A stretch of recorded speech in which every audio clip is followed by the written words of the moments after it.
Hi hello வணக்கம். இன்னைக்கு நம்ம மேடம் நேஷனல் பொரியல் என்று செய்கிறாங்க. வாங்க பார்க்கலாம். நேஷனல் பொரியல் எங்கள் பசங்க வச்ச பேர் இது. ஏன்னா இதெல்லாம் கலர்ஃபுல்லாக இருக்குங்களா, அதுக்காக. எல்லாமே பீன்ஸு, கேரட்டு, கோஸு, கொஞ்சம் வெங்காயம் பொடியை நறுக்கி வச்சுருக்கேன், 2 பச்சை மிளகாய், கொஞ்சம் தேங்காய் துருவல், இதெல்லாம் போட்டு நம்ம ஃப்ரை பண்ணிக்கலாம். இதுதான் இதுக்கு பேர் நேஷ்னல் பொரியல் அப்படின்ட்டு வச்சுருக்காங்க. அது எந்த அளவுக்கு உண்மையாக எனக்கு தெரியாது.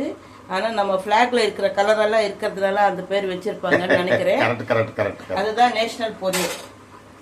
இது தாளிச்சுக்கலாம். இப்போ சிம்பிளான ரெசிபி. இதுக்கு எண்ணெயில் கூட நிறைய தேவைப்படாது. நான் ஒரு 3 ஸ்பூன் விடுறேன், போதும். அதுக்கு மேலெல்லாம் போடாதீங்க, இதுவே போதும். இதுக்கு தாளிக்கிறதுக்கு யூஷுவலாக கடுகு, கொஞ்சோண்டு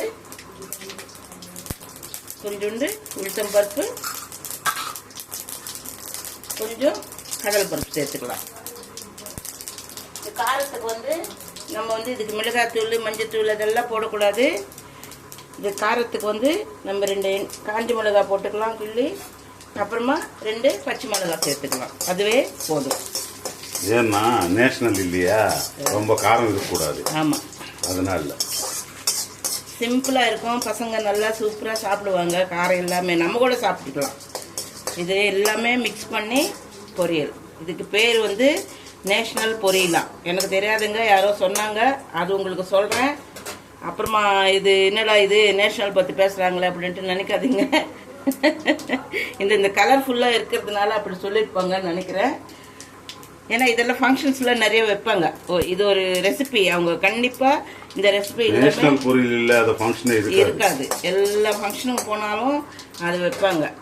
பொதுவாக அப்பளம் இல்லாத ஃபங்க்ஷன் இருக்காது. இதை பாருங்க, நான் 2 காஞ்ச மிளகாய் போட்டிருக்கேன், 2 பச்சை மிளகாய் போடுறேன். இது போதும் காரத்துக்கு.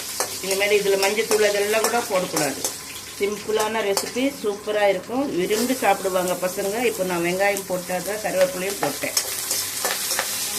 அவ்வளோதான். இதெல்லாம் போட்டு ஒன்றா வதக்கி கொஞ்சோண்டு தண்ணி விட்டு வேக வச்சு அப்புறம் நல்லா ஃப்ரை பண்ணிவிட்டு லாஸ்ட்டில் இந்த தேங்காய் துருவல் போட வேண்டியதுதான். இதுதான் நேஷ்னல் பொரியல். நல்லா வெந்து போச்சு. எல்லாம் ஒன்றா போட்டு நல்லா கொஞ்சம் நேரம் ஃப்ரை பண்ணிவிட்டு அப்புறமா கொஞ்சமாக தண்ணி தெளிச்சிட்டு பார்த்தீங்களா, நல்லா வெந்து போச்சு. இப்போது நம்ம இந்த தேங்காய் துருவல் இதில் போட்டுக்கலாம். லாஸ்ட்டில் தான் போடணும் தேங்காய் துருவல். ஃபஸ்ட்லலாம் போடக்கூடாது, லாஸ்ட்டில் போட்டு இறக்க வேண்டியது தான். ஒரு கலருக்கு பார்த்தீங்களா, சூப்பராக இருக்கும். பசங்க ரொம்ப இஷ்டமாக சாப்பிடுவாங்க, பெரியவங்களும் சாப்பிடுவாங்க. காரம் எல்லாமே நல்லா ஹெல்த்தியான ஃபுட்டு இல்லை. ஏன்னா கேபேஜ் போட்டிருக்கேன், கேரட்டு, கேபேஜும், பீன்ஸு, கோகோனட் எல்லாமே இருக்குது. இதில் நல்லா இருக்கும். பார்க்கறதுக்கும் அழகாக இருக்குது. பார்த்துருக்கீங்களா, இதுக்கு தான் பேர் நேஷ்னல் பொரியல். இதே மாதிரி ஸ்கிப் பண்ணாமல் பார்த்து செஞ்சுட்டு லைக் பண்ணுங்கள், ஷேர் பண்ணுங்கள், கமெண்ட் பண்ணுங்கள். அப்போ தான் நல்லா இருக்கா இல்லையா, நான் செய்யறது உங்களுக்கு பிடிச்சிருக்கா இல்லையான்றது நல்லா தெரியும். ஓகே, இதுதான் நேஷ்னல் பொரியல். பார்த்துக்கோங்க, நல்லா செஞ்சு சாப்பிடுங்க. ஓகே.